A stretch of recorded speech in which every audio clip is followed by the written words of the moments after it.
Oi, pessoal do sétimo ano, tudo bem? Espero que vocês tenham passado uma boa semana, que esteja tudo bem com vocês e com a família de vocês. Hoje a gente vai começar o segundo bimestre e a nova apostila. Portanto, hoje nós veremos a página 2, 3, 4 e 5. A nossa apostila começa falando sobre selfie. Todo mundo sabe o que é uma selfie, todo mundo já fez uma selfie. E tem a imagem da Mona Lisa, a famosa obra do Leonardo da Vinci, na apostila fazendo uma selfie, certo? O que a apostila quis dizer com isso? Por que eles colocaram essa imagem? Eles colocaram essa imagem para mostrar a necessidade que todos nós, seres humanos, possuímos de se fotografar, ou seja, de se perpetuar, de deixar a nossa imagem, tá? Uma selfie nada mais é que um autorretrato, só que não é pintado, é feito com uma câmera e a gente mesmo que faz, certo? Mas vamos lá, na pré-história, os homens já possuíam essa necessidade de se expressar e de deixar a sua marca para outras pessoas conhecerem, para os próximos anos, próximos milênios, eles serem conhecidos. Os recursos não tinham disponíveis, não eram os mesmos, era na pré-história. Não existia câmera, não existia celular. Uma forma que eles conseguiram fazer foi essa parede que tem na apostila com as mãos em negativo.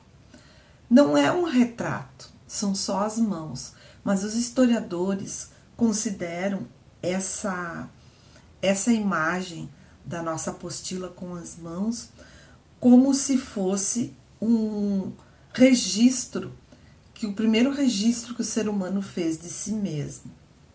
Hoje em dia é muito fácil. A gente tem celular, tem câmera, vai lá e faz uma selfie. A hora que a gente quer, no lugar que a gente estiver, da maneira que for. E de qualquer forma a gente faz, certo? Vários recursos nos são disponíveis, né? Por exemplo, nós podemos editar uma foto. Se a gente não gostar de uma foto, a gente exclui.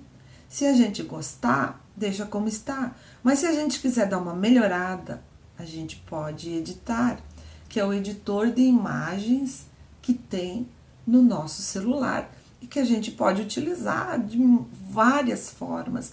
Inclusive, se eu quiser deixar a minha foto em preto e branco, eu posso deixar. Ou também tem alguns celulares que tem o recurso sépia, que deixa a foto mais marrom, um tom de marrom meio amarelado, como se fosse uma fotografia antiga. Isso todos nós podemos fazer, certo? A diferença é o seguinte, que a gente pode excluir essa imagem. Mas nem sempre foi assim. Não foi mesmo. No início, as câmeras fotográficas, as analógicas, porque que a gente usa atualmente são as digitais. Então, existem as máquinas fotográficas analógicas e as digitais, ou os celulares que são digitais. As analógicas utilizam um filme que é colocado dentro da máquina e que esse filme vai ficar ali até terminar. Geralmente eles acredito que tem ainda 36 poses ou 48 poses, né? Cada celuloidezinho é uma fotografia, tá? A maioria dessas fotos, elas passam por um processo. Então, quando a gente bate uma foto com uma máquina analógica, essa foto tem que ser revelada. Então, ela vai ser revelada para depois ser fixada num papel em cores ou em preto e branco, como da maneira que a gente quiser, né? Como foi tirada. Se utilizamos um filme em preto e branco, todas as fotos sairão em preto e branco. Se utilizarmos um filme colorido, todas as fotos sairão coloridas, tá? Esse processo de revelação é um processo químico que aquele filme vai passar. Ele fica de molho em substâncias químicas para fixar a imagem, ser fixada nele, para depois ela ser utilizada no papel, que é a fotografia que a gente vai buscar. E isso levava dias, a gente levava no fotógrafo, na loja do fotógrafo, o fotógrafo revelava, depois a gente ia buscar. Hoje em dia não, a gente tira na hora, gostou, gostou, não gostou, exclui, tá? Gente, a palavra fotografia, ela vem do grego e quer dizer pincel com luz. Eu já vou explicar o porquê. Pincel com luz, pelo seguinte, em uma máquina analógica, quando eu utilizo uma máquina analógica, eu aperto o botão, dentro da máquina tem um dispositivo chamado diafragma. Ele funciona quase como se fosse o meu olho, o olho da gente. Ele abre e fecha. A partir do momento que ele abre, a luz entra e capta a cena que a minha lente captou com a minha máquina. E vai ficar ali naquele filme, que depois vai ser retirado, vai ser revelado, colocado nas substâncias químicas e depois fixado no papel, certo? Então, esse é o processo das máquinas analógicas. E por que então que ela tem, a fotografia teve o nome de pincel com luz, que veio da palavra grega pincel com luz? Porque ela precisa do diafragma para entrar a luz e captar a cena que a gente quer, certo? A fixação, primeiro, a primeira pessoa que trabalhou com fotografia foi o Joseph Niepce, em 1793.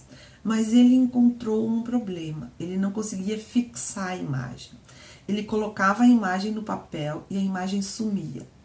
Ele levou muito tempo, esse processo levou muito tempo até acontecer. Só aconteceu de fixar em 1826. E aí, outra pessoa aprimorou melhor a técnica do Niepce, que foi o Daguerre. O Daguerre criou o daguerreótipo, que era uma espécie de máquina fotográfica. E que, através do daguerreótipo, que foi criada a câmera fotográfica, tá? Na época do Renascimento, as pessoas também queriam retratos, só que não existia máquina fotográfica, não existia celular. Então, o que elas faziam? Elas encomendavam para os pintores famosos e aquilo era considerado um status, ter o seu retrato na parede pintado por um pintor famoso. Porque nessa época começa a mudar a sociedade medieval e começam a se sobressair uma nova classe social, que são os burgueses, que é a burguesia. E esses ricos comerciantes, que são os burgueses, começam a encomendar retratos, que foi o que aconteceu com a Mona Lisa, que foi o marido dela que encomendou o retrato. Ele era um comerciante de sedas na cidade de Florença, e ele encomenda o retrato para o Leonardo da Vinci, que fez a pintura e que foi considerada uma das melhores obras dele e que marca o início do Renascimento. Então, não era mais só os nobres, os papas, os bispos que podiam ter o seu retrato na parede, feita pelos pintores. A burguesia também começou a ter. E foi o que eles começaram a fazer. Começaram a mandar, pedir, encomendar para os pintores fazerem os retratos. Obviamente, se pagando um bom dinheiro, os pintores ganhavam bem, porque eles sobreviviam disso, certo? Atualmente, qualquer pessoa pode ter um retrato. É só a gente bater uma fotografia, ampliar, colocar na parede ou deixar do tamanho que queira, como quer. Todo mundo pode ter um retrato. Mas a gente vai continuar a falar mais sobre a fotografia na próxima aula. Então, pessoal, eu espero que a gente continue. Logo a gente vai se ver. Mando um beijo bem grande para vocês e eu tô com saudades. Beijão, pessoal, e até a próxima. Tchau, tchau.